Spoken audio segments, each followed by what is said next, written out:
Today I'm going to show you how to make chaga tea.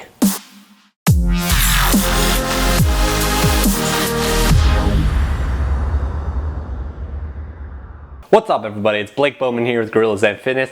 I got a haircut, as you can see. I went to see a new barber.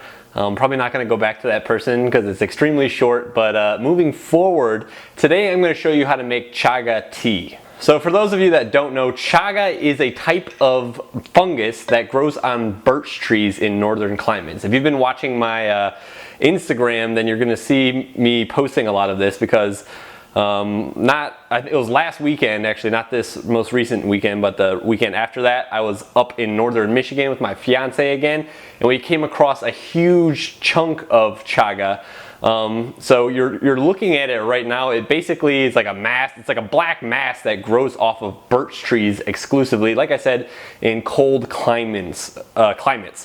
And basically you just break it off of the tree, and you take it home, and you can either put it in a dehydrator or you can put it in the oven for about like at 170 degrees for about 24 hours, just to pull all the moisture out of it because it can mold.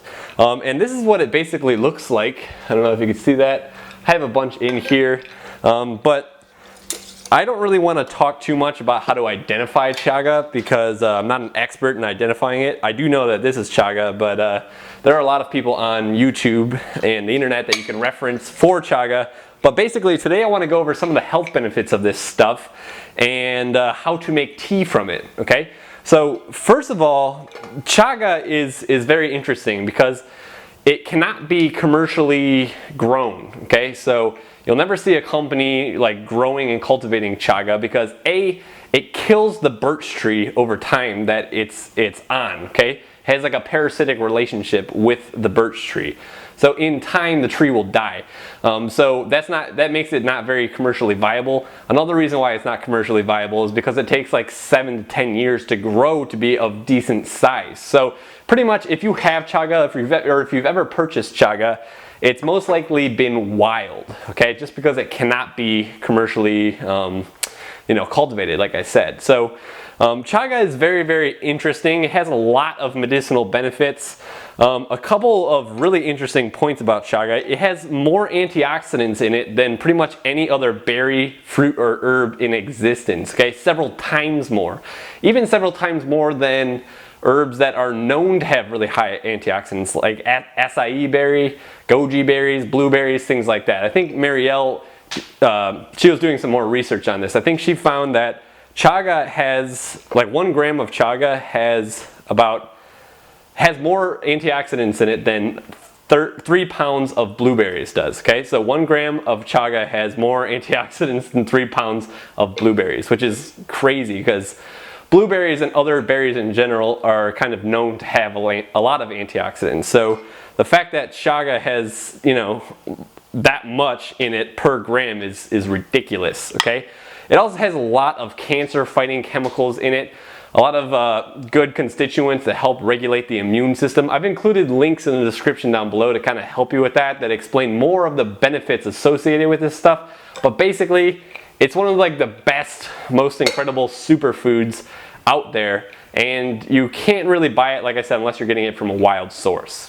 There's a couple interesting things about chaga though. Basically all the constituents that are beneficial, the medicinal properties of it, are all locked inside of it, and you can't eat it, okay? You have to pull it out, the constituents, with some sort of solvent, whether that's boiling water or alcohol.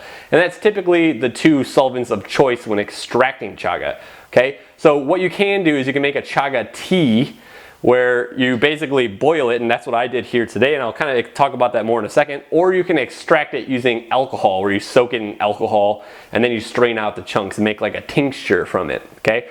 And that kind of pulls out the beneficial constituents from the chaga. But to make tea with it, it's very simple. Once you've broken up the chaga into smaller chunks, like chunks that are like this size, these are a little bit bigger than like my thumbnail. I don't know if you can see these.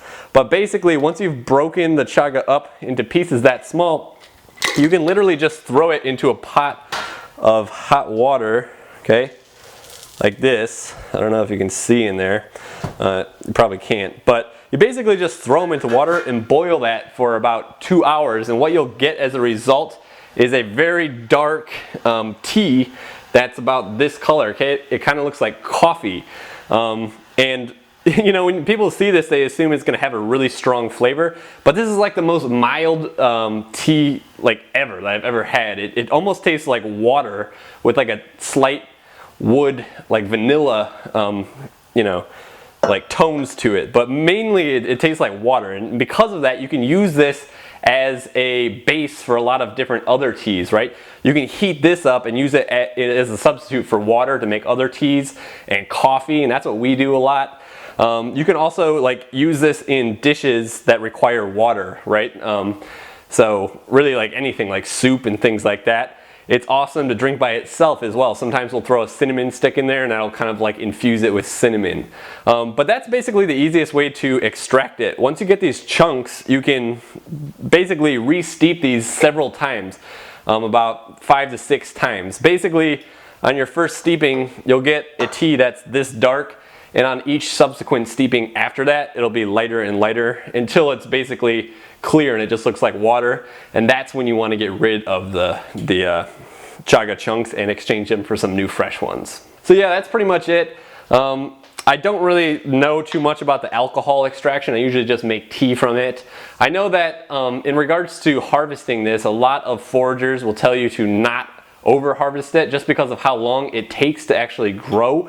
So if you ever do wander upon some, and before you do that too, I would definitely advise that you become adept at identifying it, because you don't want to just go around eating a bunch of shit that you find on a birch tree, right? So make sure that you have identified it properly, and once you have it, make sure that you're not over harvesting the tree that you found it on, right? You should never dig into the tree to get it. Only if it's protruding off of the tree should you harvest that by like breaking it off with a hatchet or a rock or something like that. I hope you enjoyed this video. If you have and you're not yet subscribed to my channel yet, go ahead and do that right over here. Also give me a like and follow me on Instagram. I'll include links to both of those things in the description down below. Lastly, if you want me to be your coach and work with you one-on-one, then go ahead and go down below in the description and hit coaching. Other than that, I'll see you guys next time.